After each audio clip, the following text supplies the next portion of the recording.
I got the contract on a Tuesday. I was underground by Thursday morning. That's the part I keep coming back to. Not the cave, not Albert, not what happened in Chamber 7. Just that gap. 2 days. I had 2 days between signing the paperwork and clipping into a harness at the Waitomo access shaft. And I used them to pack gear and drive north and stop once for petrol and a pie outside of Te Awamutu. That's how seriously I was taking it. That's the honest answer. GNS Science had been sitting on the lateral passage survey since the subsidence event the previous year. A section of the deeper system had cracked during some geological shifting. Not unusual for limestone country. Karst does what it wants, and the Waitomo Caves Discovery Center needed the gap professionally assessed before they could do anything with it. Route it into the tourist system, close it off, whatever. They couldn't make that call without data, and getting data meant sending someone in. That someone was me, which I found out when the contract landed in my inbox Tuesday afternoon with a start date of Thursday, and a note saying the guide assignment was already sorted. I've done this work since I was 26. Karst survey, mostly. Limestone systems, the occasional lava tube, some coastal sea cave work down near Punakaiki that I don't think about much anymore. You spend enough years underground and you develop a kind of professional shorthand for what a job is going to look like before you've set foot in it. This one read clean. Documented system, established access, a single lateral passage of unknown extent. 1 week, maybe less if the passage bottomed out quickly. I'd done harder jobs in worse conditions for smaller budgets, and come up with good data every time. I was already planning what I'd do with the weekend after. The assignment documents were in a folder on the passenger seat, and I read through them at a servo outside Hamilton while the tank filled. Standard stuff up front. Site history, access protocols, emergency contact chain, equipment checklist I'd already packed against. The Discovery Center had attached some historical material too, which they sometimes do when a site has heritage significance. I skimmed it. The Waitomo system has been commercially operated since the early 1900s. There's a lot of paper trail, and most of it isn't relevant to a structural survey. The guide request was in the third document. Albert Crawford, senior guide, had formally put himself forward for the assignment. The reason given was cultural familiarity with the deeper system. His family had been guiding the Waitomo Caves since the 1950s. His grandfather, then his father, then Albert himself for the past 20-odd years. I read that and thought, right, he knows the rock. Which was true. It just wasn't the complete picture of what he knew, and I didn't push past the surface of it because the surface was enough for what I thought the job was. I filed it as a good sign. An experienced local guide is worth more underground than a GPS unit. They know where the floor drops, where the water moves, which ceilings are stable. Albert's request read to me as professional thoroughness, maybe a bit of territorial instinct about his system. Both of those things I respected. The other thing was at the back of the folder. It was a photocopy of a handwritten note, 1 page, dated 1961. The Discovery Center's founding records, apparently. The original documentation from when the site was formally established. The note was from the Maori landowners at the time. The handwriting was careful and even, the kind of writing someone does when they want to make sure they're understood. It requested that a specific lateral passage in the deeper system be excluded from tourist routes. The reason given was tapu. I read it twice. I thought about it for maybe 30 seconds, which I know because that's roughly how long it took the pump to finish. Then I put the folder back on the seat and pulled out of the servo and got back on State Highway 1.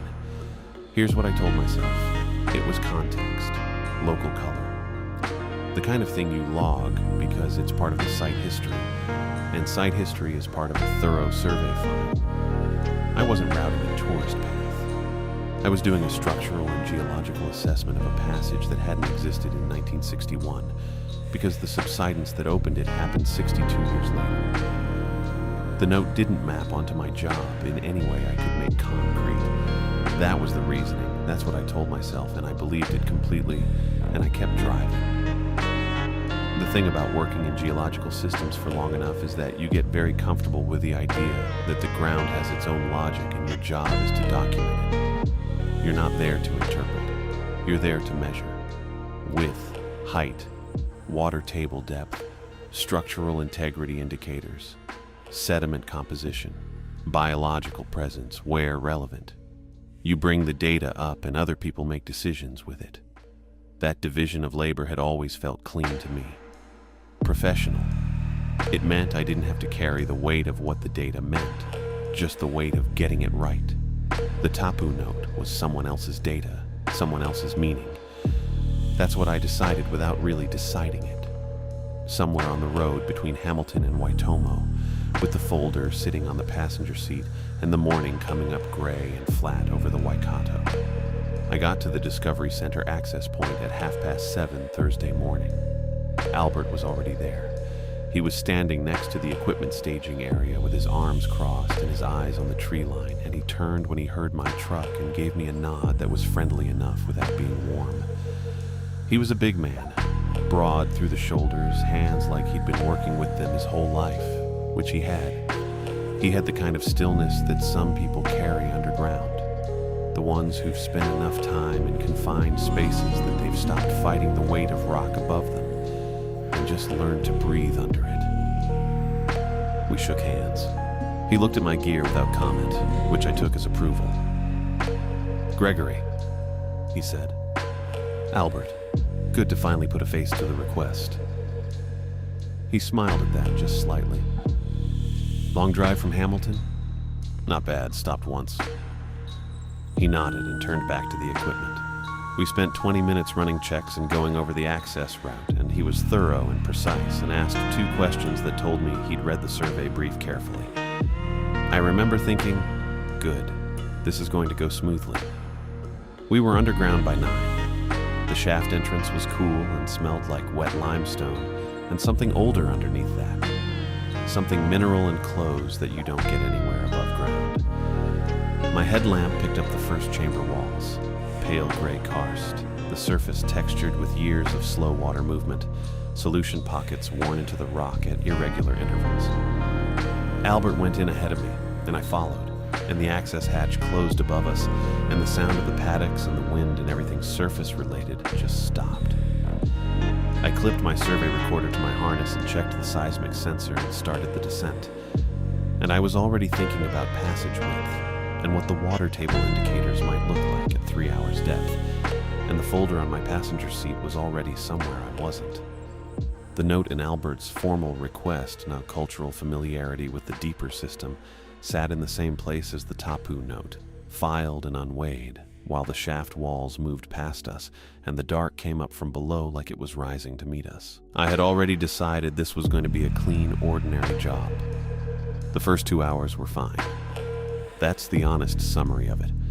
I was comfortable down there in the way you get comfortable doing something you've done enough times that your hands know what to do before your head catches up.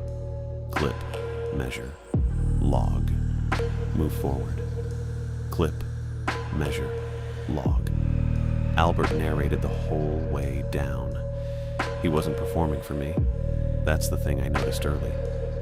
It wasn't the patter he'd have used with a tourist group, the practiced enthusiasm, the pauses for effect. This was something else. More like he was reading aloud from a document he'd already memorized, just to confirm the words were still right. Passage width here was about 2.3 meters, ceiling at roughly 4, water table indicators in the solution pockets, suggesting seasonal fluctuation of maybe 30 centimeters. He'd say it, and I'd log it, and he'd move on to the next thing. Chamber histories came out in the same flat tone. This one had been documented in the 1950s. This one showed evidence of Maori use pre-European contact. This one had a name in Te Reo that he pronounced carefully and didn't translate. I wasn't bothered by the not translating. I figured he'd get to it if it mattered. What I was doing mostly was watching the ceiling. The glowworm larvae were something else down there. You get them in the upper chambers too, the tourist sections. But up there, the density is managed. The light levels are controlled. The foot traffic is managed. The whole system is curated within an inch of its life. Down here, there was no curation. The larvae had colonized every horizontal surface they could reach. And in the passages where the ceiling dropped to maybe 2 meters, you were moving through this slow blue-green light that came from everywhere above you at once.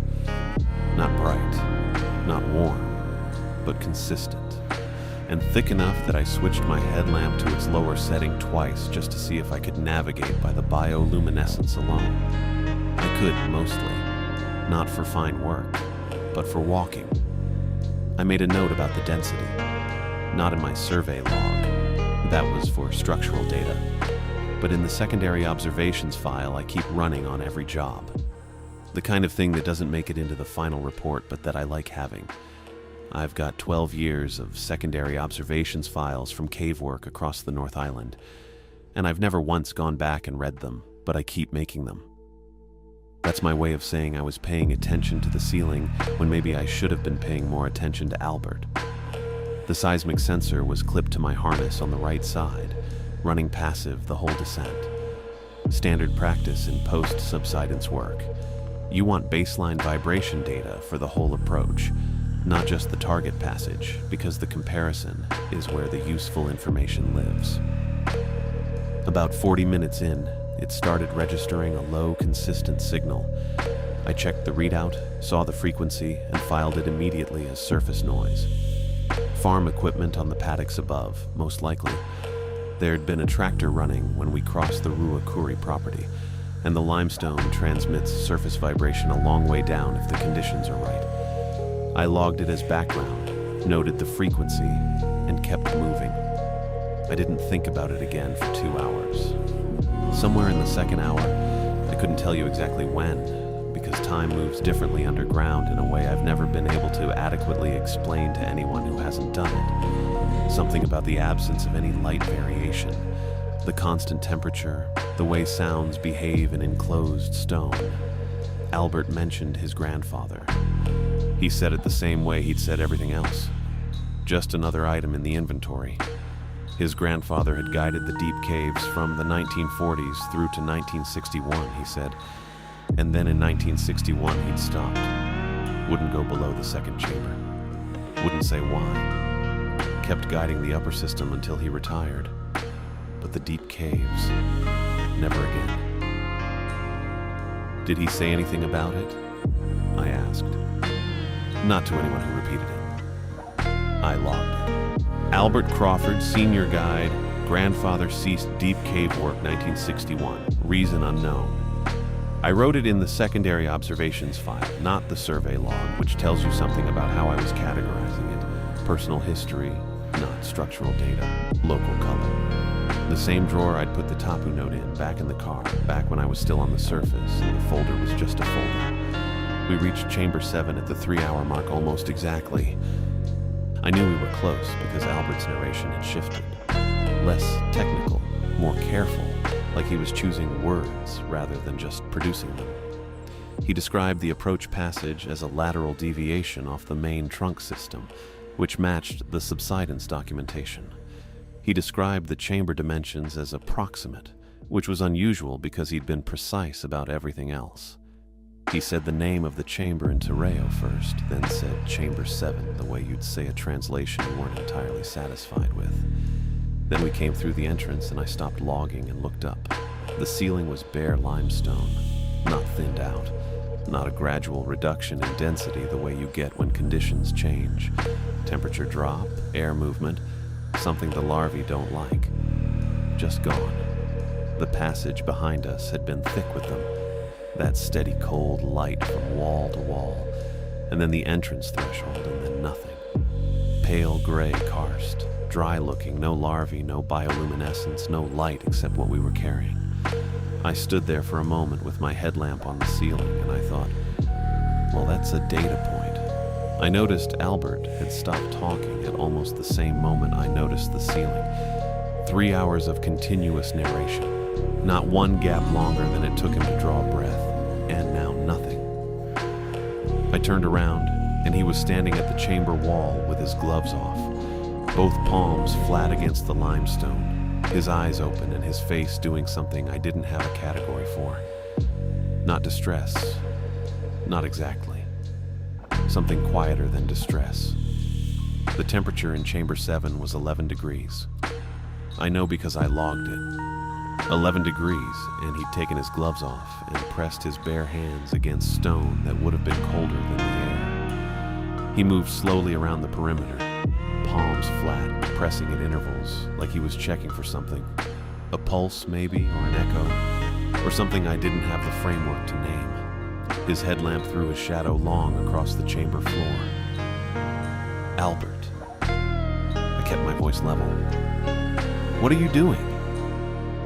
He didn't look at me. Something's been waiting, he said. Since my grandfather's time. That was all. He kept moving around the wall.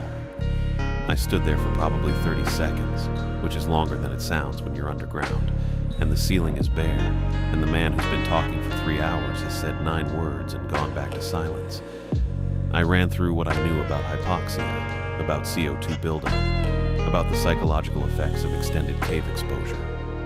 The air quality readings on my monitor were fine. The descent had been well within normal parameters.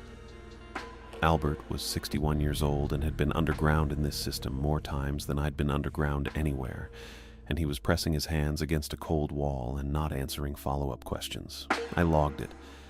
Possible cognitive impairment, descent-related. Guide exhibiting atypical behavior at Chamber 7 entrance. Monitoring. Then I went back 30 meters to the side passage I'd clocked on the approach and hadn't documented yet, because the work was the work. And standing in the chamber watching Albert wasn't going to get either of us out any faster. I was gone 15 minutes. The side passage had been worth the detour. Narrow, maybe 70 centimeters at the widest, but it opened into a small alcove with a decent helictite formation on the east face. The kind of thing that doesn't show up in a subsidence survey until you're standing in front of it with a headlamp. I'd photographed it from 3 angles, logged the dimensions, noted the moisture levels on the ceiling. 15 minutes, clean work. I was already thinking about how to frame the formation in the report. I turned back toward Chamber 7, and my headlamp caught the wall where the passage entrance had been. I stopped walking. The entrance was gone, not collapsed. That's the first thing I want to be clear about, because a collapse looks a specific way, and this wasn't it. A collapse gives you a pile. Rubble falling inward, dust hanging, the fresh break faces pointing toward you, because the ceiling came down, or the wall came in. What I was looking at was the opposite. The broken limestone faces were pointing away from me, into Chamber 7. The dust had settled on my side of the wall, outward, like something had pushed through from the other direction, and the debris had blown out toward me and already settled while I was 30 meters away, photographing helictites.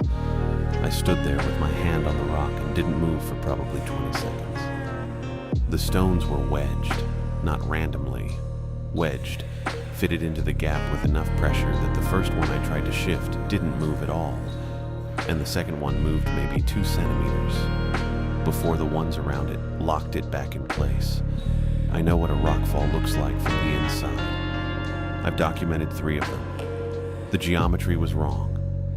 The geometry was completely wrong, and I knew it immediately, and I kept trying to make it make sense anyway, because the alternative was something I didn't have a category for. Albert was on the other side of this. I called his name. Twice. The stone gave nothing back. That's when I saw the camera. Albert's helmet camera was propped against a stalagmite about 4 meters into the chamber, still recording. The little red indicator light blinking steady, aimed directly at the far wall. He'd set it there deliberately. It wasn't sitting at a helmet angle, it was sitting flat, positioned, like he'd taken it off and placed it with some specific purpose in mind. I picked it up and rewound the footage and watched it on the 2-centimeter display screen with my headlamp pointed away so I could see. Albert walks into frame from the right. He's moving normally, not stumbling, not disoriented. He reaches up and unclips his safety rope from his harness and sets it on the ground. Neat. Coiled. Then he walks to the fissure on the far wall, the floor-to-ceiling crack I'd noticed when we first entered the chamber and hadn't looked at closely. And he presses both palms flat against the stone. He stands there. The timestamp runs. 40 seconds, a minute and a half, then static. I watched it twice. The second time I was looking for something I'd missed.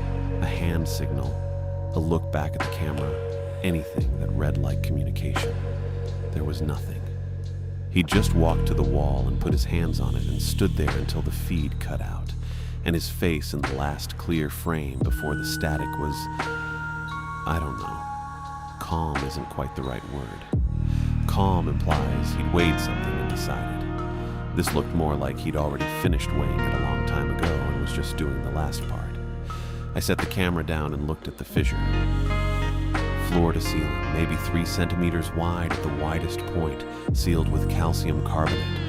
The white crust that builds up over decades when mineral-rich water evaporates against the stone. Standard formation. I'd seen it 100 times, but I crouched down and held my headlamp close to the surface and looked at it properly. The way you look at something when you're starting to understand you've been looking at it wrong. The outside of the crust was smooth. Old smooth. The kind that takes a long time to develop, rounded at the edges. The inside was rough. Fresh breaks, crystalline faces still sharp. The kind of texture you get when something is just fractured through. The calcium carbonate had been sealed from within. Whatever had built up that crust had built it up from the inside, and recently enough that the inner faces hadn't had time to round off. I pressed my finger against the rough edge and felt it catch on my skin. I went back to the sealed entrance and worked at it for 90 minutes. That's not an estimate. I was logging timestamps because logging timestamps was something I could do that felt like work, and work was the only thing keeping me from sitting down on the cave floor and not getting back up. I tried the stones systematically, top to bottom, left to right, looking for the one that was load-bearing the rest.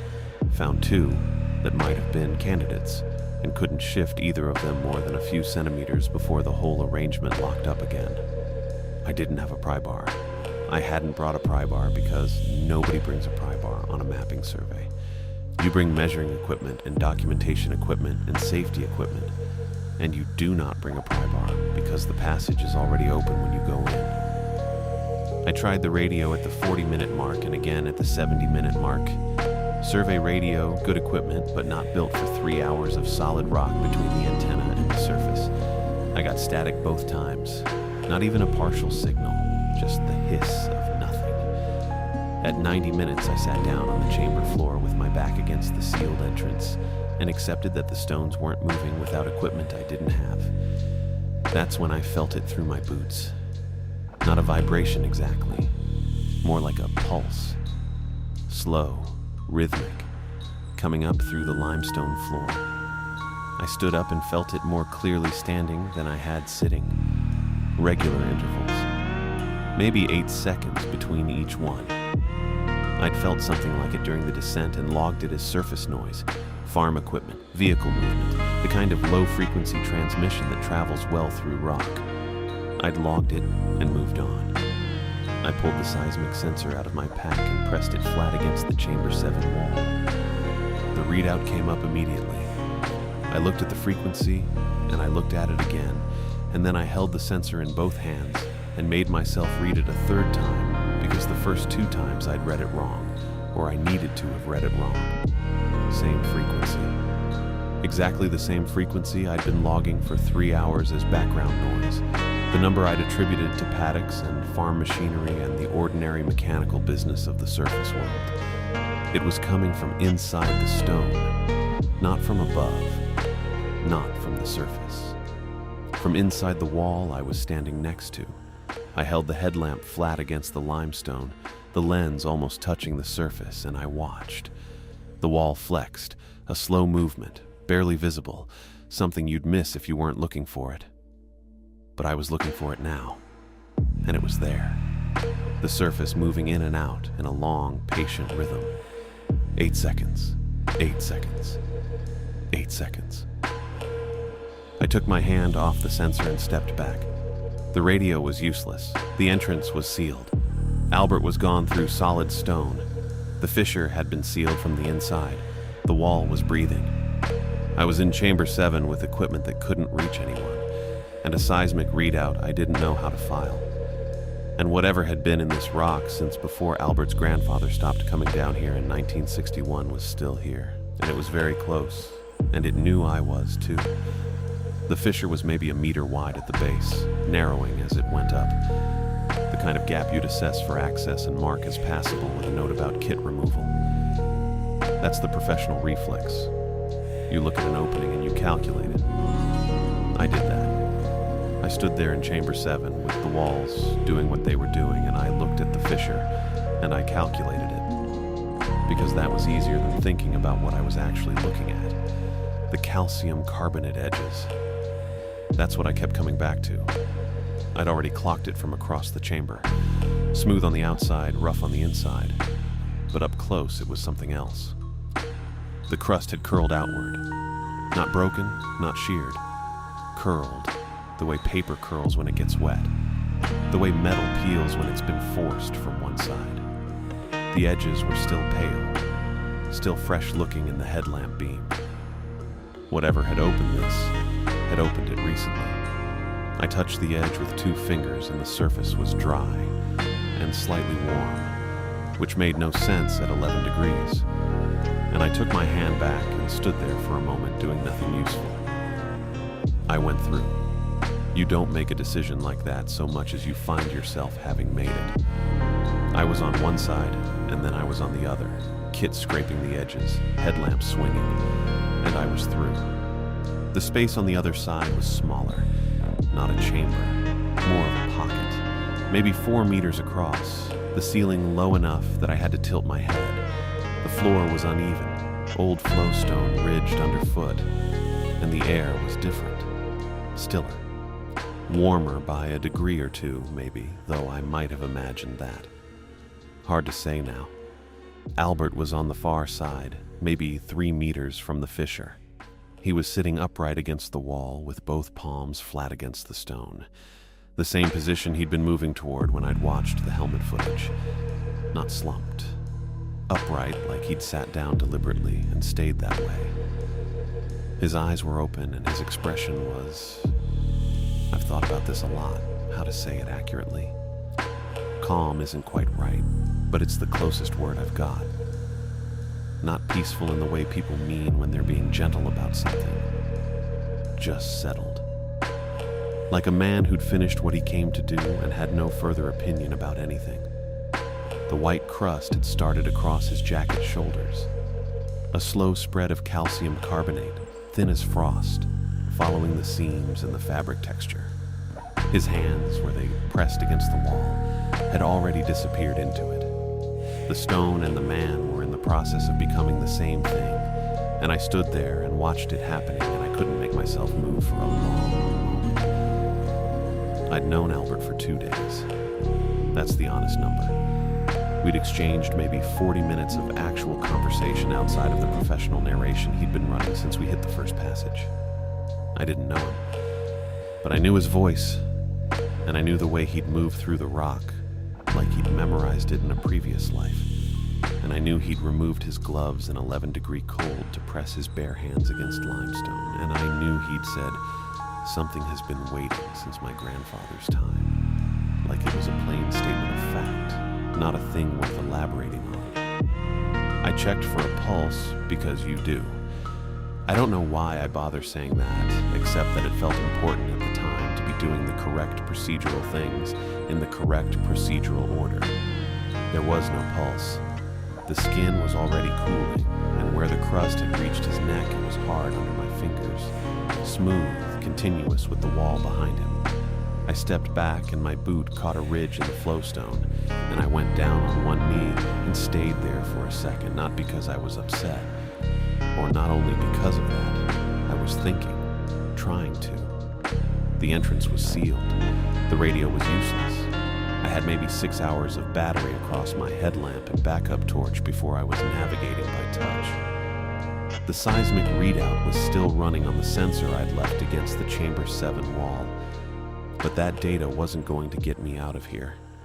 And I was starting to understand that getting out of here was the only problem that mattered now. That's when I saw the vest pocket. Albert's safety vest, the orange one he'd been wearing since we descended, had a chest pocket with a press stud closure, and the stud was undone. The flap was open. Something was folded inside, a piece of paper, the edge of it visible. I reached over and took it out. It was hand-drawn on standard A4, folded twice. Survey-grade pencil work, the kind you do when you're used to producing legible field sketches. Clean lines, consistent scale marks, chamber labels in block capitals. Not the GNS science sketch map. I knew that immediately because I'd drawn the GNS map myself and I knew every line of it.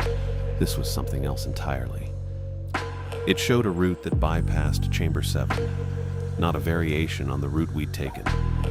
A completely different path, branching off somewhere in the upper system, threading through passages that didn't appear on any document I'd been given. The terminus was a sinkhole. He'd marked it with a symbol and a word I didn't know, a Maori word, written carefully in the same block capitals as everything else. And I looked at it for a while, and then I moved on because I wasn't going to figure out what it meant standing here. There was a note, a separate slip of paper folded inside the map, Albert's handwriting, smaller and less formal than the map labels. It said, "Flooded sump, 1.4 meters, go straight, do not stop." That was all. No explanation, no good luck, just the instruction. I sat back on my heels and held both pieces of paper, and I thought about the fact that Albert had drawn this map before we descended. Before. He'd come underground on Thursday morning with a route out that had nothing to do with the entrance corridor, and he'd put it in his vest pocket, and he'd guided me through 6 chambers of professional narration and glowworm density estimates, and he'd walked into Chamber 7 and taken his gloves off and pressed his hands against the wall and gone through solid stone, and he'd left the map where I'd find it when I came looking. That's not a precaution. A precaution is telling someone where you're going. That's preparation. That's a man who knew the shape of what was going to happen and made sure I had what I needed after he was done with it. I don't know what Albert thought Chamber 7 was. I don't know if he thought about it the way I think about things, in terms of documented phenomena and measurable outputs and reports filed in triplicate. His grandfather had stopped coming down here in 1961 and had never explained why. Albert had come down here in the present year and had explained nothing either, except through a hand-drawn map and 5 words on a piece of paper. That's the Crawford family's version of an explanation, I guess. That's my way of saying, I'm not sure I have the right framework for what Albert understood about this place. I folded the map and the note together and put them in my inner jacket pocket, against my chest, where they'd stay dry. I looked at Albert one more time. The crust had moved further across his shoulders, slow and patient and entirely indifferent to whether I was watching. His palms were gone now, fully merged with the wall, and his expression hadn't changed. I said nothing. There wasn't anything to say that would have meant anything to anyone in that pocket of stone. And Albert was past the point of needing reassurance from a survey geologist who'd spent the last 3 hours getting everything wrong. I went back through the fissure. Chamber 7 was exactly as I left it. The walls were still doing what the walls were doing. The seismic sensor was still running. I picked it up, checked the readout, and packed it with the rest of my kit. And I stood in the middle of the chamber with Albert's map against my chest, and I looked at the route he'd drawn in my head until I had it. The only option that didn't end the same way was to follow it. I already knew that. I'd known it the moment I unfolded the paper. I just needed a second to be standing upright in a room that was still breathing before I started moving again. I started moving. I followed the map because there wasn't a third option. That's the honest version. People ask sometimes. Not many, and not directly. but they ask in the way people ask things they're not sure they want answered. Whether I hesitated, whether I thought about it, whether there was a moment where I considered sitting down in Chamber 7 and waiting for someone to come find me. There wasn't. The walls were still moving. Albert was on the other side of a fissure that had sealed itself shut behind me, and the seismic sensor in my kit was reading frequencies that had no business coming from inside solid limestone. Sitting down wasn't a version of events I was willing to participate in. So I moved. The route Albert had drawn was clean, not simple. Nothing underground is simple, but clear. Left at the junction past the dry fall. Follow the lower passage where the ceiling dropped to about 1.5 meters. Watch for the change in floor sediment from silt to gravel, because that meant the water table was close. He'd noted it all in small, careful handwriting, the kind of handwriting that takes its time. I'd mapped enough caves to read a sketch map in the dark from memory, and I had this one memorized before I'd folded it back into my chest pocket. Albert had known I would. That was the part I kept coming back to, moving through the lower passage on my hands and knees with the ceiling dragging at my pack. He'd known exactly how I'd process it. He'd drawn it for a survey geologist, not for himself. The gravel started about 20 meters before I heard the water. Not heard exactly. Felt it. That slight change in air pressure that happens near a still body underground. A kind of thickness that isn't temperature. The headlamp picked up the surface maybe 5 meters ahead, black and completely flat. No current, no movement. The passage opened out just enough to stand, and I stood there for a moment with my hands on my knees and looked at it. 14 meters across, Albert had noted. 1.4 meters deep at the deepest point. Go straight, do not stop. He'd underlined that last part. Not the depth, not the direction. That part. I stripped my pack down to what I could carry flat against my chest. The seismic sensor, the radio, Albert's map in a waterproof sleeve, and clipped the rest to my harness where it wouldn't catch. The helmet stayed on. The headlamp was waterproof to 3 meters, which was more than I needed, and which I found briefly, stupidly comforting.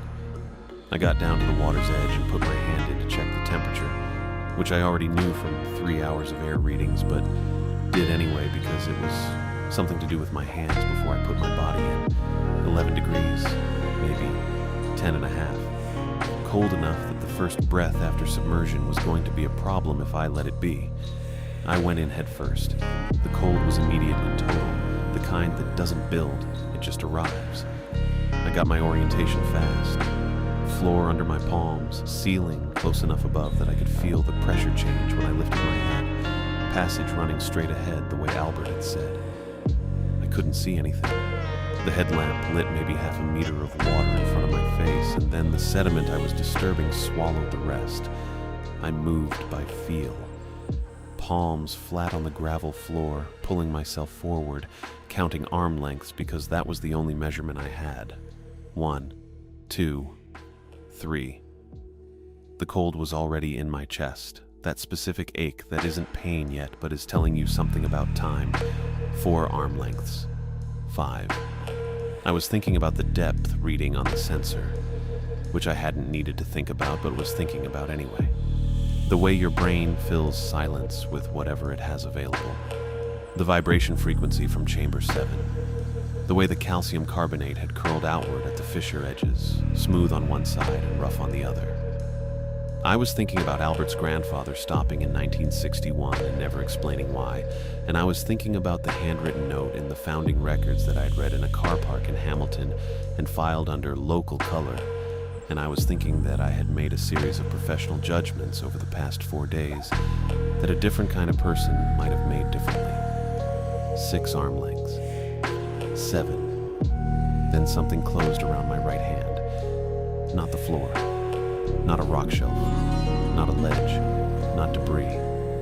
It closed around my hand the way a hand closes around a hand. Deliberate, unhurried, finding the grip slowly like it had all the time available to it, and knew I didn't.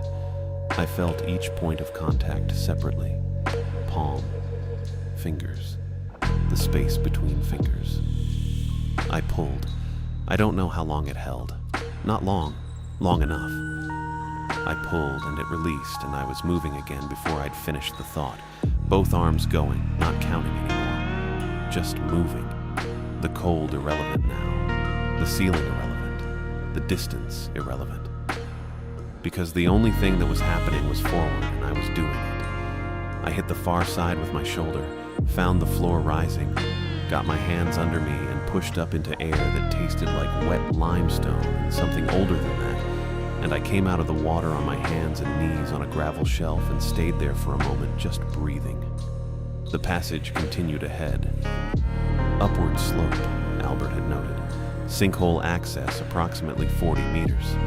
I could see it. A gray smear of something that wasn't headlamp light, somewhere above and ahead. And it took me a second to understand what I was looking at because I hadn't seen it in 3 hours. That was sky. Pre-dawn, no color yet, but sky. I stood up, and that's when I looked at my hand. The ring finger and little finger were gone at the second knuckle. Severed. Not torn. There was no tearing, no fraying, nothing ragged about it. Clean. The kind of clean that takes intention.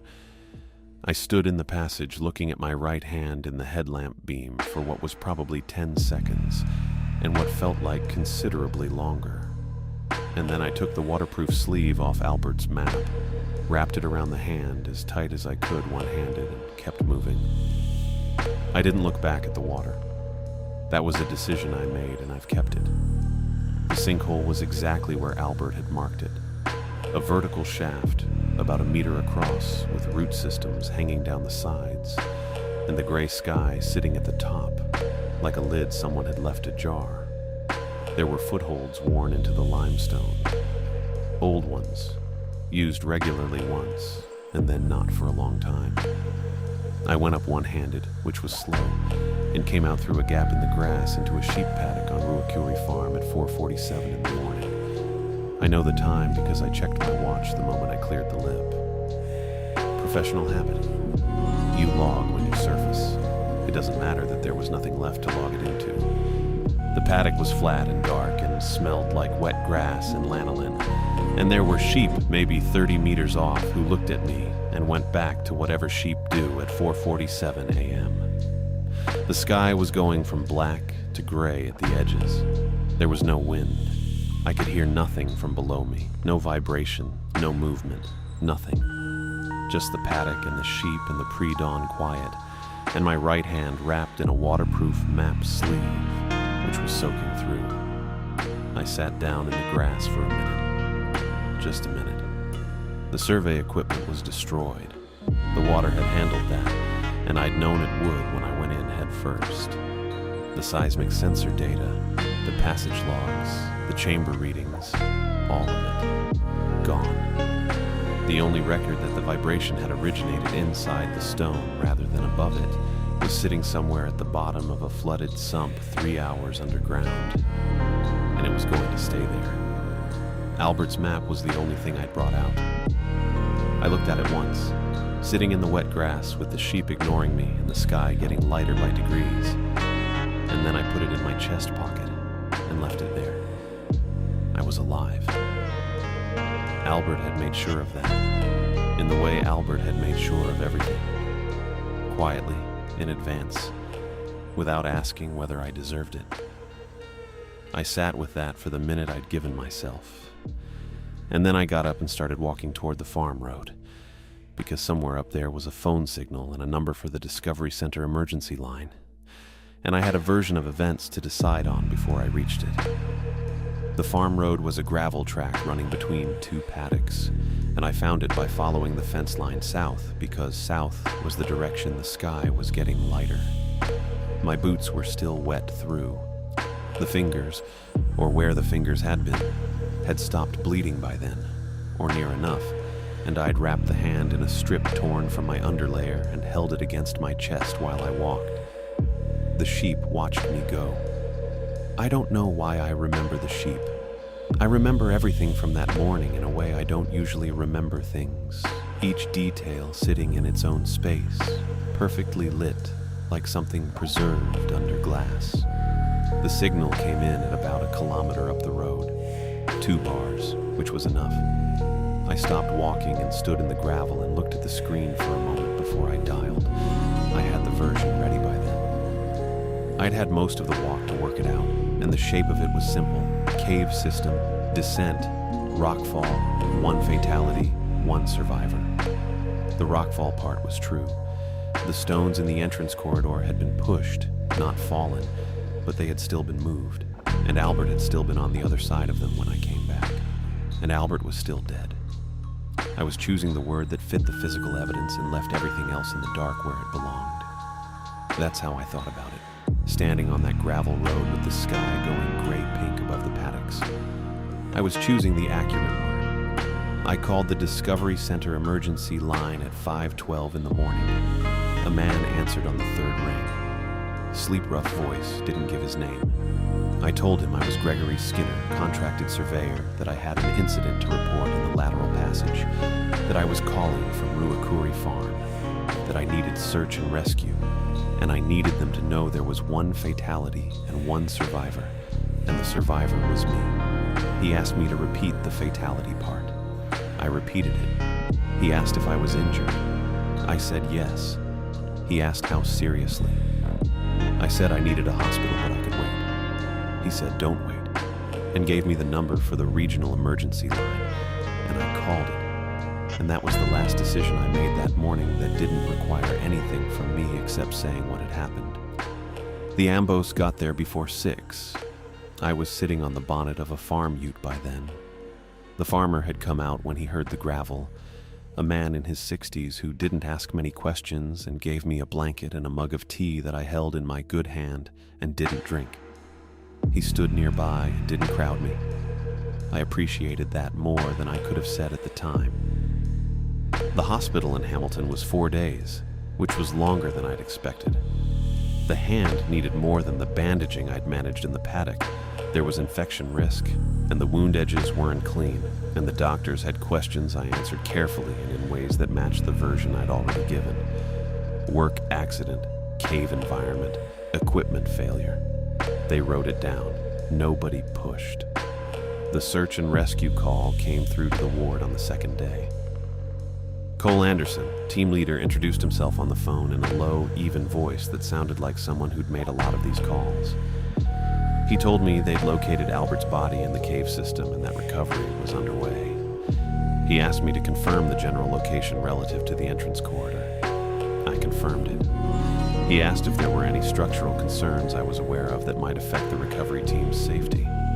I said the rockfall in the entrance corridor was the primary hazard, that the chamber beyond it had been stable when I left, that I hadn't detected any signs of ongoing collapse. All of that was technically true, in the same way the rest of it was technically true. Cole thanked me. He had the voice of someone who already knew the hard part and was just moving through the procedural remainder of it. I didn't ask how they found Albert. I knew how they'd find him. The calcium carbonate would have kept moving after I left. That's what it had been doing, that slow white spread across his jacket shoulders when I'd last seen him. I knew what the recovery team would be chiseling through, and I knew they'd have questions about it, and I knew those questions would go to the coroner and not back to me. That was the part I was counting on. The report came to the ward on the 4th day. Deborah Meyer, coroner, regional office.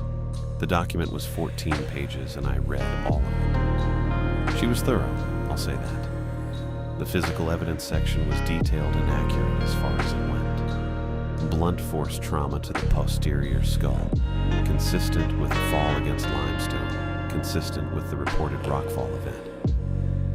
The calcium carbonate incrustation was noted. It was described as a natural post-mortem accumulation, consistent with the cave environment and the estimated time elapsed since death. That was the phrase she used. Natural post-mortem accumulation. I read it twice. There was a line near the end of the physical description that said the incrustation had required mechanical removal during recovery, and that the degree of coverage was atypical but not inconsistent with prolonged exposure in a high-calcium environment. Deborah Meyer was a precise woman. She had found an explanation that fit the evidence she'd been given, and it was a reasonable explanation, and it was wrong. And she had no way of knowing that, because the only person who could have told her otherwise was sitting in a hospital bed in Hamilton holding her report with one hand. The witness statement form came with the report. I read it once, signed it, and put it on the bedside table for the nurse to pass on. My name, my professional designation, my confirmation that the findings were consistent with my account of the incident. That's all it asked for. I gave it all of that. I want to be clear about why I signed it, because I've thought about it enough times since that I know the answer isn't simple, and I'm not going to pretend it is. The obvious answer is that I signed it because describing Chamber 7 to a coroner meant describing Chamber 7 to everyone who came after her. The safety investigators, the cave management board, the Heritage New Zealand people, whoever else gets called in when a cave system with 150,000 visitors a year produces a death that doesn't fit the standard categories. I signed it because those people would have to make decisions, and the decisions available to them were to close the caves or to not close the caves, and either way, they'd need to understand what they were dealing with, and I didn't have a framework to give them. I still don't. I had a seismic readout that was sitting at the bottom of a flooded sump. I had 2 missing fingers. I had a hand-drawn map in my chest pocket from a dead man who had known what he was walking into and gone anyway. That's the obvious answer. The other answer, the one I sit with more, is that I signed it because Albert had made a decision about what Chamber 7 was worth and what it required, and I had come out the other side of that decision alive. And signing a coroner's report felt like the smallest possible version of honoring what he'd done. He hadn't told me what was in there. He hadn't given me the choice. He'd just left me the map and made sure I had a way out. And the way out had cost me 2 fingers. And I had taken it. And I was alive. And he was not. And the caves were going to stay closed to that passage whether I signed the form or not. I signed it because I was the last person who'd been in Chamber 7, and I had already decided that nobody else was going in. The report said nothing about the calcium carbonate. Not really. It noted it, filed it, explained it, and moved on. I let it do all of that. I put the signed form on the bedside table and looked at the ceiling for a while, and then a nurse came in to check the dressing on my hand, and I answered her questions about pain levels, and that was the end of it. The caves reopened on a Tuesday. 11 days after I crawled out of a sheep paddock with my hand wrapped in my own shirt, the tourist boats were back on the Waitomo River, and the glowworms were doing whatever glowworms do when nobody's watching them, and 150,000 people a year were back on the schedule. I know this because Sylvia Burton mentioned it in her email. She was thorough like that. She led with the good news before she got to the question. The email came while I was still in Hamilton, still in the rental I'd taken after the hospital discharged me. I hadn't gone back to Wellington yet. I kept meaning to and then not doing it, which wasn't like me. I'm not someone who sits around, generally. But I'd been sitting around for a week and a half, doing not much, besides answering calls from people I didn't want to talk to and staring at the bandaging on my right hand, and trying to work out what I was going to do about the survey report that nobody had asked me about yet. Sylvia's email was the first time anybody asked. She was pleasant about it. That was the thing about Sylvia. She was always pleasant, and it was never performative. She just ran a tidy professional operation and treated people the way you'd want to be treated, which made what I had to do slightly worse. She said the center was glad I was recovering well. She said the reopening had gone smoothly, the visitors had been wonderful, the staff were relieved to be back to normal operations. Then she said, in the same even tone, that the center was still needing to make decisions about the new lateral passage, and she wondered when I might be able to get the survey report across to her, and if there was anything the center could do to support the process given the circumstances. I read that 3 times. Not because it was complicated, because I was trying to work out whether I was going to write back at all, and then working out that not writing back wasn't actually an option. And then working out what I was going to say, I typed it in maybe 4 minutes. I've written a lot of survey reports and I've written a lot of professional correspondence, and I know how to make language do what you need it to do without technically lying. What I wrote was that the lateral passage had been assessed during the descent prior to the rockfall event, that the structural integrity of the passage was not consistent with safe ongoing access, and that based on my professional assessment, I was recommending permanent closure on structural grounds. I cited the rockfall. I said the passage presented ongoing risk of further collapse and that mapping it was not advisable without significant stabilization work that would likely not be cost-effective given the passage's limited heritage or tourism value. I kept it to 3 paragraphs. I used the right words in the right order. Every sentence was the kind of sentence that ends a conversation rather than starts one. I sent it before I could think about it too much. Sylvia wrote back the same afternoon. She thanked me, said the recommendation was clear, said the center would action it through their facilities team. She asked if I needed anything further from their end regarding the incident. I wrote back that I didn't. That was the last email we exchanged. The steel plate went in the following month. I know because I looked it up. Not because I was checking exactly, more because I needed to know it had actually happened. There was a brief note in the Discovery Center's public updates, something about ongoing maintenance to the cave system's lower passages following the subsidence event, the lateral access point secured for safety. 4 sentences. I read it twice and then closed the browser. The payment came through about a week after that. Standard contracted rate, processed through GNS Sciences accounts, deposited without ceremony. I looked at the figure in my bank account for longer than I should have. It was the right amount. It was exactly what the contract had specified for a week's survey work, which was, give or take, what I had done. I had gone underground, I had logged data, I had assessed the passage. The fact that the data was at the bottom of a flooded sump somewhere in the Waitomo karst system was not reflected in the payment amount. Neither was Albert, neither was any of it. That's the thing about money, it doesn't know what it's paying for. I hadn't gone back to Waitomo, and I wasn't going to. That was a decision I'd made somewhere in the sheep paddock at 5 in the morning with my hand wrapped in a shirt, and I hadn't revisited it since. There was nothing to go back for. Albert was buried. I'd gotten the notice from his family through a mutual contact at the center, a brief and dignified service. And I had sent a card because I didn't know what else to do. And I wasn't going to the service. I knew that much. The lateral passage was sealed. The survey equipment was gone. The seismic data was gone. That last part is the one I keep coming back to. Not because it surprises me, but because I made the choice deliberately, and I want to be clear about that. I knew what I was taking into the sump. The sensor unit was clipped to my harness, and I knew it was there. And I went in headfirst anyway, because leaving it in Chamber 7 meant leaving it where I wasn't going. And anything I left in Chamber 7 was staying in Chamber 7. And I had decided, not emotionally, just practically, the way you decide things when you're running out of options, that the data going into the water with me was the better outcome of the 2 available outcomes. It didn't come out functional. I had known it wouldn't.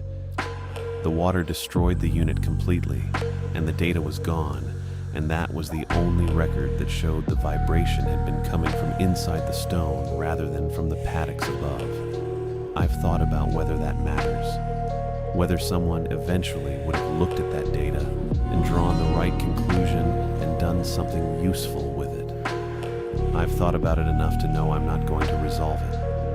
The data showed what it showed. I was the only person who had seen the readout in real time, who had pressed the sensor against the Chamber 7 wall and watched the numbers, who knew what the difference looked like between surface vibration and something else. Without the data, I was just a surveyor who'd been in a rock fall and lost 2 fingers and come out the other side. With the data, I was a surveyor with a seismic record showing anomalous subsurface resonance of unknown origin in a cave system that 150,000 people visited every year. And somebody would have had to decide what to do with that. And the deciding would have involved going back in. and I had already decided that nobody was going back in. So the data went into the water. That's the honest version. I left Hamilton about 3 weeks after the hospital discharged me. Drove back to Wellington, went back to the flat, put my gear in the spare room. The hand was healing. It heals. That's what bodies do. They close over the gaps and build scar tissue, and eventually you stop noticing the shape of it, except when you're doing something that requires a grip you don't have anymore. I went back to work after 6 weeks. Different contract, different region, nothing underground. Hillside survey work in Marlborough, straightforward stuff, the kind of job I could do with my eyes closed and one hand, more or less. I did it fine. I don't know what's in Chamber 7. That's the truth of it. I know what I saw. I know what the walls did. I know what Albert did. I know what happened to my hand in the water. I know that Albert's grandfather stopped guiding the deep caves in 1961 and never explained why, and that the original landowners had asked for that passage to be left alone, and that Albert had come underground knowing he wasn't coming back out the way he went in. I know all of that. I don't know what it adds up to, and I'm not sure the adding up is something I'm equipped to do. I'm a surveyor. I measure things. I log data. I produce reports. The report I produced was false. The passage is sealed. The tourists are back. I don't return to Waitomo. That's the one thing I'm certain about. Not because I'm afraid, or not only because of that, but because I went in with a job to do, and I did what I could do, and I came out. And Albert didn't. And whatever is in that stone has been in that stone a long time. And it will be in that stone long after the steel plate rusts through and the center makes new decisions and someone else gets the contract. I was there for 11 days worth of the whole of that. I mapped what I could map. I sealed what I could seal. The rest of it stays underground.